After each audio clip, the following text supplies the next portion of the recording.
Magnifique. Ah, Là.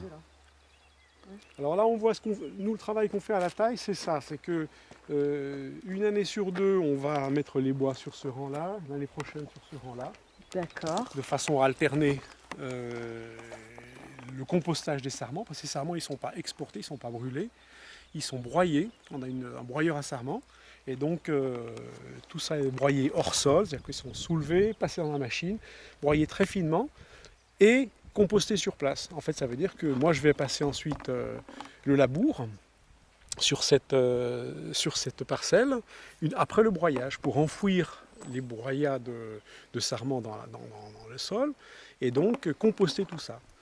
Donc c'est pour ça aussi que je disais qu'on ne met pas d'engrais extérieur à la vigne, on conserve tout ce qu'on peut des produits de la vigne pour les recomposter sur place en fait.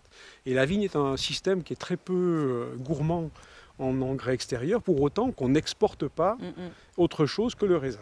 Voilà. Le raisin, c'est de l'eau essentiellement. Le marc, une fois qu'il est pressé, ça fait un tas qui est gros comme cette remorque, ou deux fois comme cette remorque, et c'est tout. Donc c'est pas énorme pour 11 hectares, c'est rien. Donc en fait, si on fait ce travail-là de compostage, plus les petites herbes qui ont poussé, là on a aussi des moutons qui viennent, on a un ancien berger qui était fermier de cette terre dans les années 90 quand ils ont planté la vigne, et qui est toujours là, qui est à la retraite, mais qui a toujours une quinzaine de bêtes. Donc il vient chaque jour, il vient faire une petite balade. Et bon, ça apporte un petit élément animal qu'on n'a pas sinon au domaine. Et donc tout ça se composte, et c'est ça qui nourrit la vigne en fait. Donc on a un sol argilo-calcaire là. Alors là, sur un sol argilo-calcaire en piémont, on le voit bien, toute cette partie-là est une coulée qui descend de la montagne. C'est un cône d'éboulis en fait, argilo-calcaire, sur des argiles plutôt rouges, plutôt brunes rouges. On est sur des terres assez brunes, assez ferreuses, assez profondes, avec très très pierreuses surtout. On est surtout sur des terres.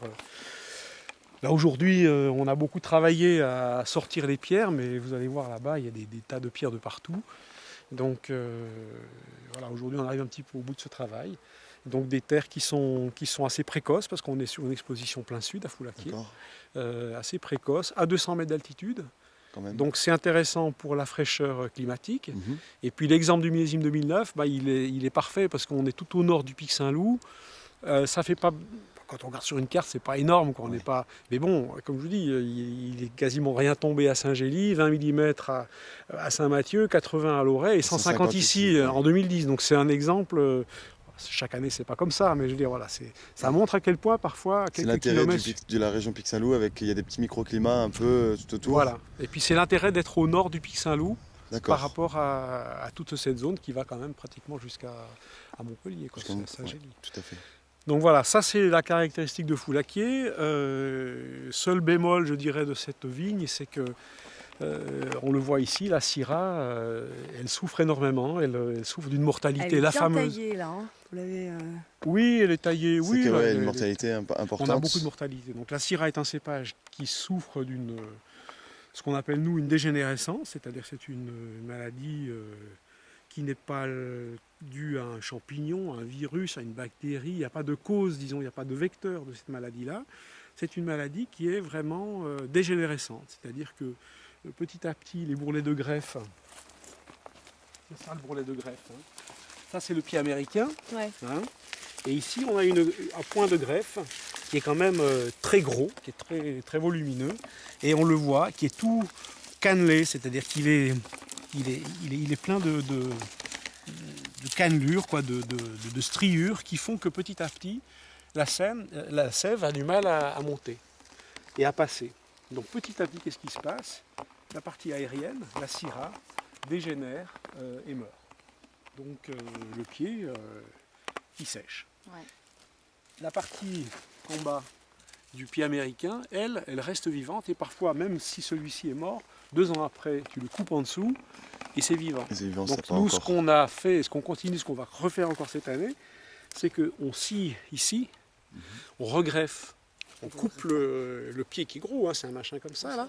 On coupe en fente et on met 2 yeux De Syrah. De Syrah, alors là on repart sur des sélections massales, des vieilles D'accord. C'est sûr sélections. que c'est pas d'ailleurs l'histoire de greffe qui fait ce problème sur. On dit que oui, on dit que, mais il y a tellement d'explications qu'aujourd'hui on sait pas, il n'y a pas vraiment il n'y a pas une explication à ce phénomène. C'est, je pense, une conjonction de plusieurs En même choses. temps, il y a eu des greffes sur d'autres cépages que la Syrah. Non, donc, Oui. ouais. Et puis, alors effectivement, aujourd'hui, ce qu'on se dit, c'est que il faut revenir à des pratiques anciennes avant l'apparition de cette maladie. Si on revient à ces pratiques-là et à du matériel végétal avant cette pratique-là, on a en tout cas toutes les chances de retrouver une santé comme on l'avait autrefois. Bien C'est sûr. une maladie qui date d'il y a 20-30 ans, pas plus. Ouais. Donc on C'est revient 70, à des ça. sélections massales, c'est un. Deux, on va revenir à des greffages en fente plutôt qu'à des greffages en oméga, même en pépinière. Bon, ici en oméga, c'est pas possible, mais disons En que oméga, c'est-à-dire. en oméga, ça veut dire que le petit pied américain, on va lui faire un trou en oméga. L'oméga, oui, c'est j'ai comme appris ça. Oui, je me souviens. D'accord. Ouais. Ouais, Et donc on va tailler l'œil de Syrah pour que ça à se l'inverse, greffe, en à négatif, l'intérieur. et on va les glisser l'un dans l'autre. Ouais, ouais, D'accord. je me souviens. Alors c'est une façon de greffer qui se fait mécaniquement avec une machine, donc c'est plus rapide. Ouais. La greffe en fente, c'est vraiment tailler le greffon en fente et le mettre l'insérer. sur une fente que l'on pratique à l'intérieur en coupant le porte-greffe. Et tout ça se fait manuellement. Et tout ça se fait manuellement et les courants de sève sont plus faciles, sont mieux respectés. Donc voilà. Donc nous on le fait, on coupe ça, on met deux yeux, on bute avec de la terre parce qu'il faut que les yeux restent au frais Ouais. et à l'humidité. Il ne faut pas qu'ils sèchent surtout, c'est ça le Et problème. après, il faut attendre combien de Et temps après, avant de ça pouvoir, peut aller, ça peut sortir au bout d'un mois, ça peut mettre 2 mois même avant de sortir. Et il y a un taux de réussite qui est difficile à estimer. On est entre 50 et 80% selon les années. Donc c'est ce qu'on fait. Et à partir de là, on a vraiment tout d'un coup une plante qui garde tout son système racinaire et puis qui repart très très bien.